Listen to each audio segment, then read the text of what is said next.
The observation post was a silent blister on the asteroid's dark side, a perfect vantage point.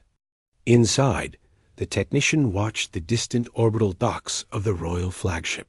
His mission was simple: watch, record, and remain unseen.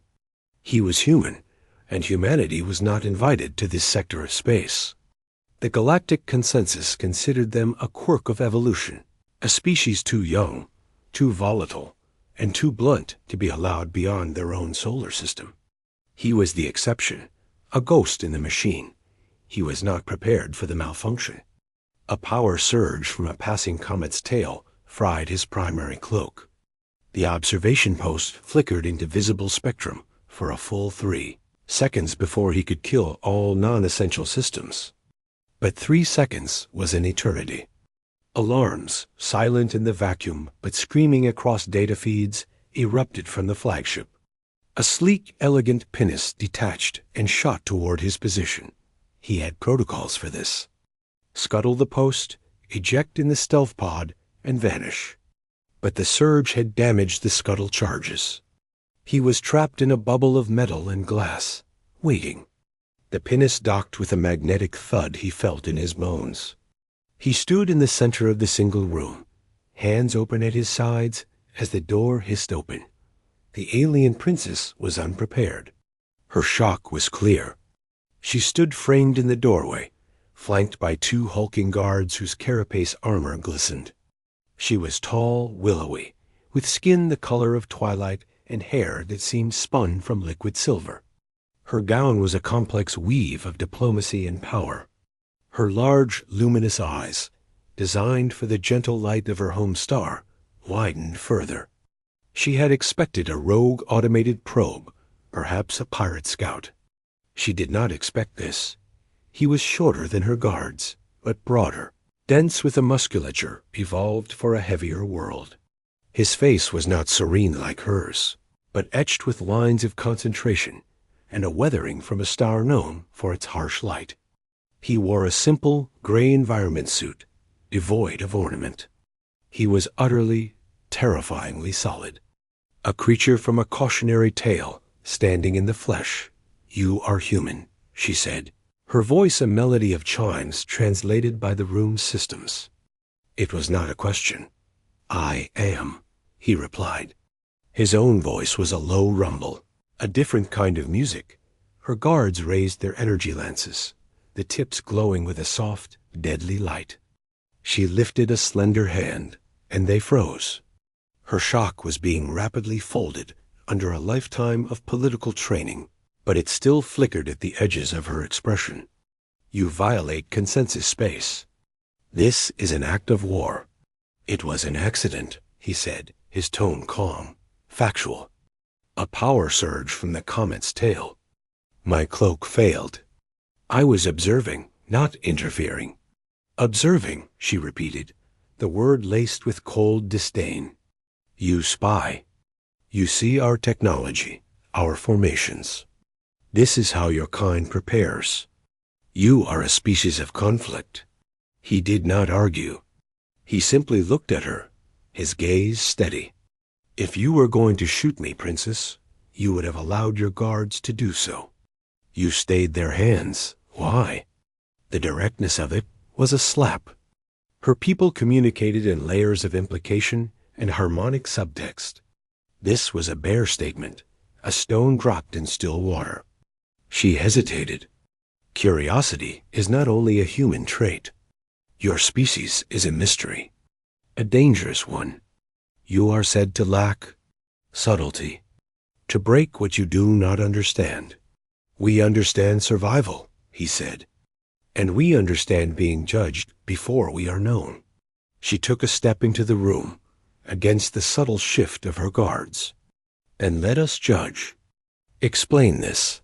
She gestured at the banks of silent equipment. "Explain why a human is here, alone, watching us." So he told her. Not everything, but enough.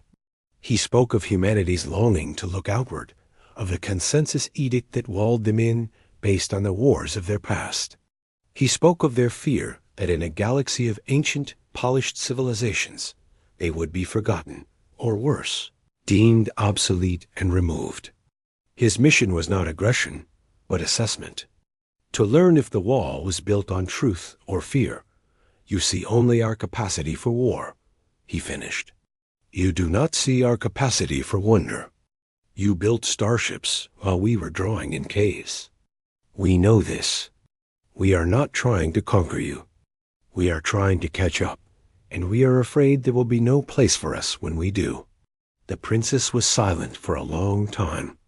The shock had transmuted into something more complex. She saw the data scrolls on his screens, not of weapons placements, but of cultural annotations, linguistic algorithms, recordings of their public art feeds. It was the study of a people, not a target. Your fear is not unfounded, she said quietly. The consensus values stability. Your species is seen as a destabilizing element, unpredictable, emotional.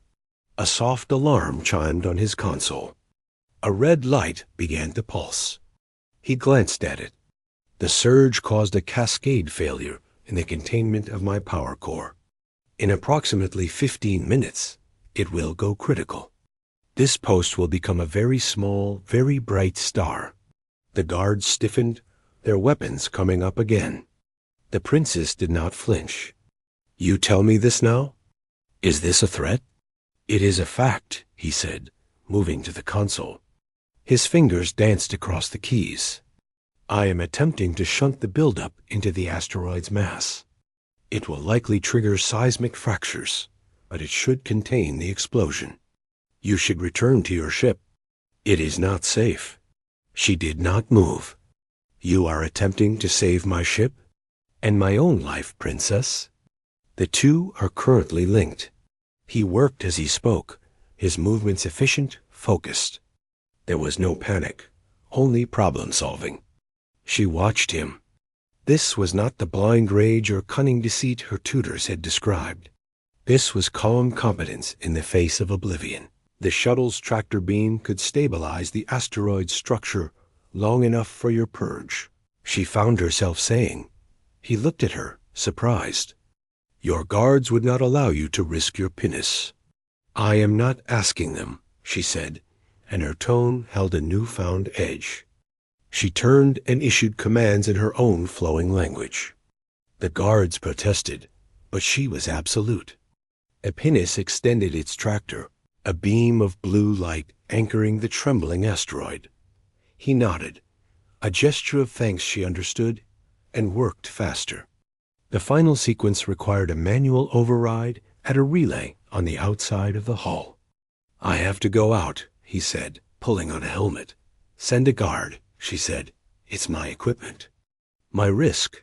He entered the small airlock. Through the viewport, she saw him emerge, magnetic boots clamping to the hull. The comet's tail painted the space behind him in luminous streaks.